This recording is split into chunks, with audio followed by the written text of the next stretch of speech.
நம சிவாய. இந்த கோவில் பீமாசங்கர், அதாவது இந்த ஜோதிர்லிங்கம் பேரு பீமாசங்கர். இது பூனேவுக்கு பக்கத்துல இருக்கு. ஸோ அங்கிருந்து நாங்க இப்போ இவ்வளவு தூரம் வந்துட்டோம். 133 கிலோமீட்டர். ஸோ இங்கிருந்து 500 படிக்கட்டு கீழே இறங்கி திருப்பி 500 கிலோமீட்டர் மேலே வரணும்னு சொன்னாங்க. நான் வந்து டோலியில போக போறேன், இவங்கெல்லாம் நடந்து வர போறாங்க.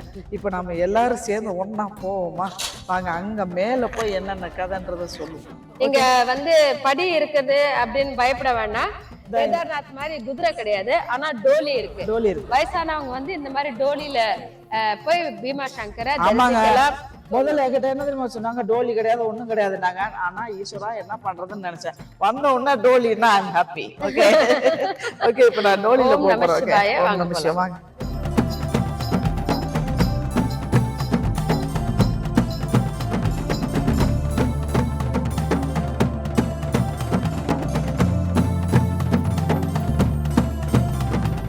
எப்படி இருக்க டோலி?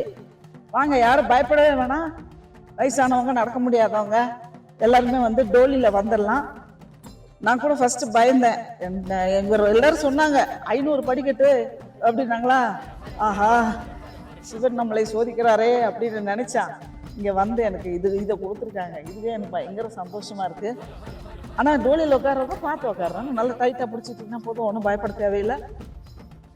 நல்லா தாராளமா ஜாலியா வரலாம். வாங்க. நான் ஃபர்ஸ்ட் இப்போ இந்த நிமிஷம் வரைக்கும் பயந்தேன், எப்படிடா நான் ஏறி இறங்கி நடக்க போறேன்னு. ஆனா நல்லா தான் இருக்கு, பிரச்சனை இல்லை.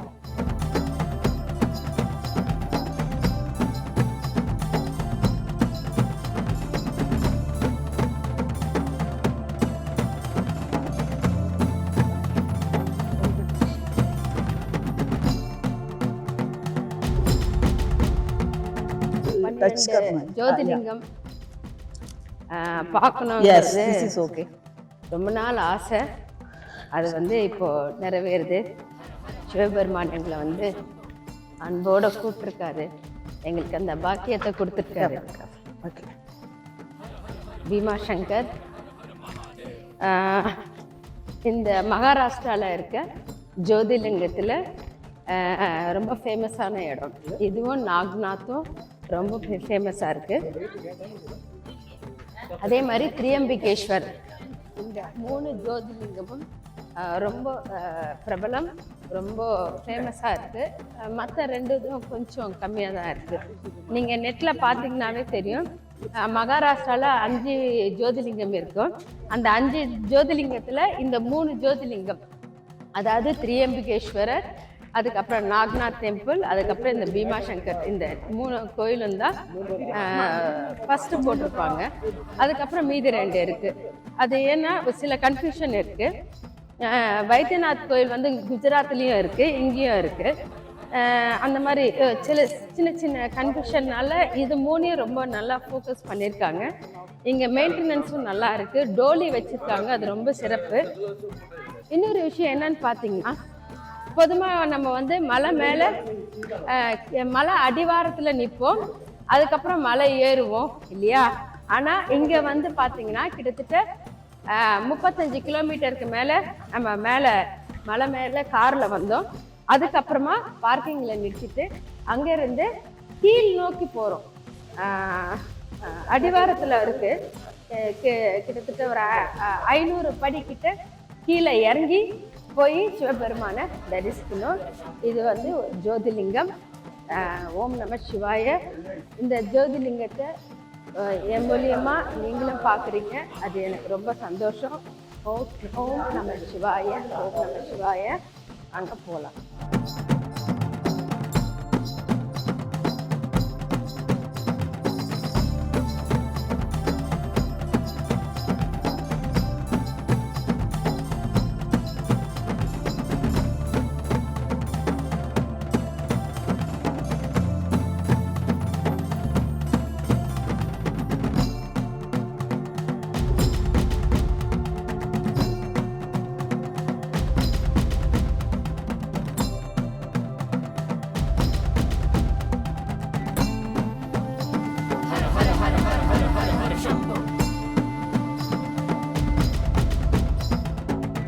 உள்ள போறோம். கோவில் வந்துருச்சு. சுவாமிக்கு வந்து தீர்த்தம் இருக்கு. அப்புறம் வந்து பிரசாதம் தேங்காய் எல்லாம் வாங்கிட்டோம் இருக்கு. சாமிக்கு. உள்ள போறோம்.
நம சிவாய. ஜெகத்குரு ஸ்ரீ ஆதிசங்கரர் எல்லா இடத்துலயும் ஒவ்வொரு ஸ்லோகம் சொல்லியிருக்கார். ஸோ இங்க இந்த பீமாசங்கர் உடைய ஸ்லோகம் என்ன அப்படின்னா, எம் டாகினி சாகினி காசமாஜே நிஷேபிய மானம் பிசிதாச நைம்ச சதைவ பீமாதி பத பிரசித்தம் தம் சங்கரம் பக்தஹிதம் நமாமி.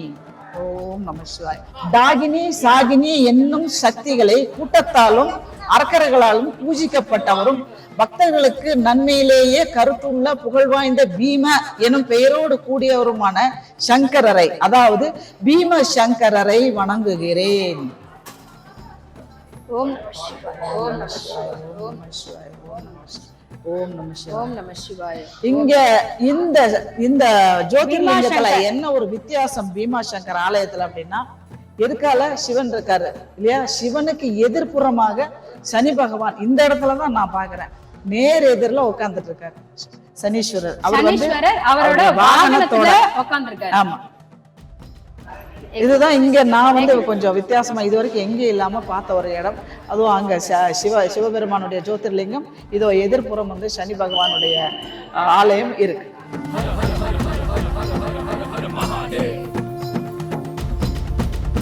இந்த மணி பாத்தீங்களா மேல 1729 சத்ரபதி சிவாஜி ஐயா இருந்தார் இல்லையா, அவருடைய அப்பா வந்து 50 நாள் ஆன இந்த மணியை வந்து இந்த ஆலயத்துல கட்டினாரு.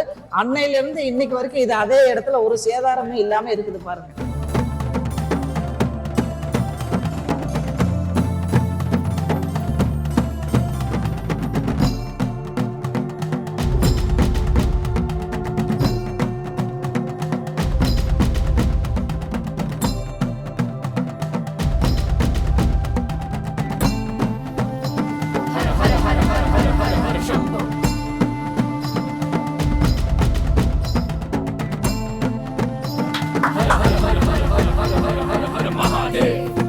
ஒரு வித்தியாசம் பாத்தீங்களா, இந்த லிங்கத்துக்கிட்ட 2 நந்தீஸ்வரர் இருக்காரு.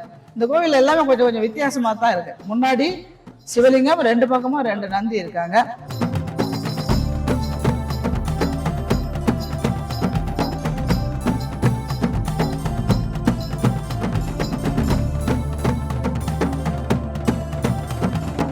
இந்த சிவனுக்கு வந்து 3 விதமான அபிஷேகங்கள் நடத்தப்படுகிறது. ஜல அபிஷேகம் ஒண்ணு, ருத்ர அபிஷேகம் ஒண்ணு, லங்குவா அபிஷேகம் ஒண்ணு சொல்லி 3 விதமான அபிஷேகங்கள் உள்ளது. அதுல வந்து ஒன்னொன்னுக்கும் வந்து 501 ரூபா, 3001 ரூபா, 5001 ரூபா அப்படின்னு அபிஷேகங்களுக்கு கொடுக்குறாங்க. ஆனா ஒரு அபிஷேகத்துக்கு ஒரு ஆள் மட்டும்தான் உள்ள சேர்த்துறாங்க. ஸோ வர்றவங்க யாராவது இருந்தா ஒரு ஆளுக்கு தான் சொல்லுவாங்க. புருஷன் முன்னாட்டியா இருந்தா 2 பேர். ஓகேங்களா? இப்ப நாங்க உள்ள வந்து ருத்ர அபிஷேகம் பண்ணிருக்கேன். நான் வந்து ருத்ர அபிஷேகம் பண்ணியிருக்கேன். அதை நீங்க நேரடியா பார்க்கலாம். அது நான் தனியா பண்ணினேன். சரிங்களா? இந்த கோவில்ல வந்து மகா சிவராத்திரி, கார்த்திகை பௌர்ணமி, விநாயக சதுர்த்தி 3 விழாக்களையும் வந்து மிக சிறப்பாக கொண்டாடுகிறாங்க. மகா சிவராத்திரி அப்படிங்கிறது தான் இங்க 5 நாள் கொண்டாடுறாங்க. சிவனுக்கும் பார்வதிக்கும் கல்யாணம் பண்ணி வச்சு அந்த 5 நாளை வந்து மிகப்பெரிய திருவிழாவாக இங்க கொண்டாடுறாங்க. இந்த கோவில் தினமும் காலையில 4:30 சாயந்தரம் இரவு, அதாவது இரவு 9:30 வரை திறந்தே இருக்கும். இங்க வந்து 4 to 6, 4 to 9:30 வரைக்குமே தரிசனம் போய்கிட்டே தான் இருக்கும். நான் ஸ்டாப்பா போயிட்டு இருக்கோம். ஆனா காலையில 5 மணிலிருந்து 5:30 மணி வரைக்கும், அதாவது நிஜ ரூப தரிசனம், காலையில 5 மணிலிருந்து 5:30 வரைக்கும் அந்த பூஜை வந்து இங்க நிஜ ரூப தரிசனம் சொல்றாங்க. மற்றவங்களுக்கு எல்லாத்துக்குமே வந்து அது நிர்மால்ய பூஜை அப்படின்வாங்க. நிர்மால்யம் என்ன அப்படின்னா, சுவாமி மேல அலங்காரங்கள் எல்லாம் எதுவுமே இல்லாம வெறும் லிங்கம் மட்டும் வச்சு அதன் மேல அபிஷேகம் பண்ணுவாங்க. அதை காண்பது மிக அரிது, மிக புண்ணியம் கூட சொல்லுவாங்க. அதனால நிறைய பேர் இந்த நிர்மால்ய தரிசனத்துக்காக இங்க வந்து காத்துக்கிட்டு இருப்பாங்க அப்படின்றது என்னுடைய நம்பிக்கை. ஏன்னா நான் நிறைய அந்த மாதிரி பார்த்திருக்கேன். பெருமாளுக்கு அதே மாதிரி ஒண்ணு இருக்கு இல்லையா? பெருமாளுக்கு நிஜ ரூப தரிசனம் அப்படின்னு ஒண்ணு இருக்கு. அலங்காரமே இல்லாம வந்து வியாழக்கிழமை பண்ணுவாங்க. அது பேரு நிர்மால்யம். அதே மாதிரி இந்த சிவனுக்கு இங்க வந்து நிர்மால்யம் பூஜை வந்து 5 to 5:30 மணி வரையும் பண்றாங்க.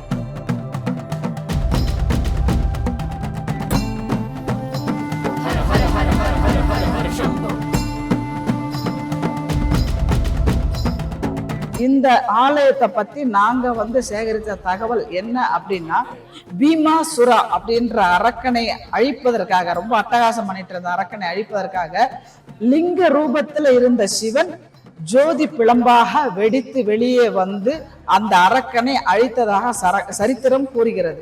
அந்த நேரத்தில் சிவன் மீது ஒரு வியர்வை துளி விழுந்ததால் இந்த இடத்துல ஒரு நதி ஓடுகிறது. அந்த நதியோட பேர் என்னமா? பீமாசங்கர். அந்த நதியுடைய பெயர் தான் பீமா நதி. இந்த பீமா சங்கர் கோவிலுக்கு பின்னாடி மாக்சஸ் குன்று அப்படின்னு ஒண்ணு இருக்கு. இங்க வந்து விஸ்வாமித்திரர் மகரிஷியும் கௌசிக் மகரிஷியும் தவம் புரிஞ்சதால இந்த மலைக்கு வந்து மகரிஷி கௌசிக் என்ற மற்றொரு பெயர் கூட இருக்கு. மற்றபடி அழகிய மலர்களாலும் வில்வ இலைகளாலும் சிவனுக்கு தினம் தினம் இங்க பூஜை நடைபெறுகிறது. எவ்வளவு அழகா இருக்கு. இதனுடைய கலரே வேற மாதிரி இருக்கு பாருங்க. இதுல இன்னொரு விஷயம் என்ன தெரியுமா? இது எப்படி உருவாச்சு அப்படின்னா 13ஆம் நூற்றாண்டுல, நான் சொல்றது இந்த நூற்றாண்டு இல்ல, 13ஆம் நூற்றாண்டுல பாட்டிரால் அப்படின்னு ஒருத்தர் வந்து காட்டுக்குள்ள மரம் வெட்டிக்கிட்டு இருக்கும்போது ஒரு மரத்தை வெட்டும் பொழுது அந்த மரத்துக்கு அடியில இருந்து ரத்தமா வர ஆரம்பிச்சுச்சான். அவர் பயந்து போய் இது என்னன்னு பார்த்து தோண்டி எடுத்து பார்க்கும்போது அங்க நம்ம ஆளு உட்காந்துருக்காரு, சிவபெருமான் லிங்க ரூபத்துல உட்காந்துருக்கார். உடனே அந்த லிங்கத்தை எடுத்து கொண்டு வந்து இந்த ஆலயத்துல வச்சு பிரதிஷ்டை பண்ணி அன்னைக்கு ஆரம்பிச்சதுதான் இன்னைக்கு வரைக்கும் நடந்துகிட்டே இருக்கு. ஓம் நம சிவாய. ஓம் நம சிவாய.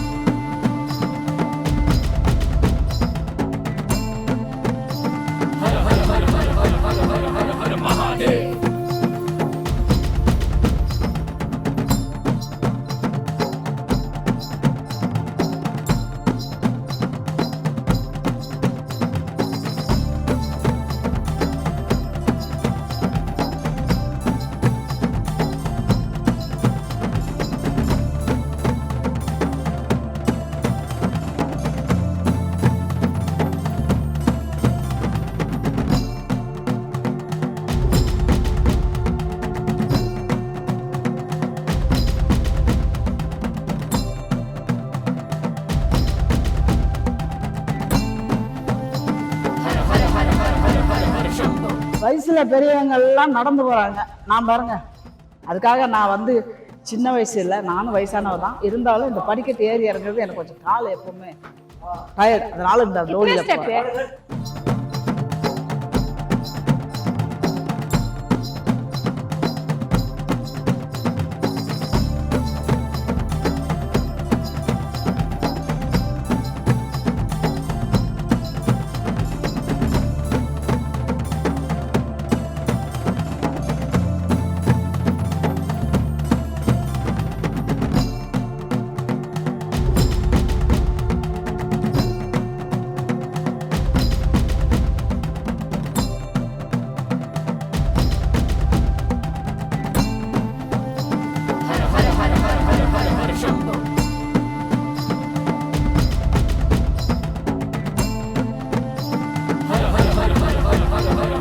Mahadev.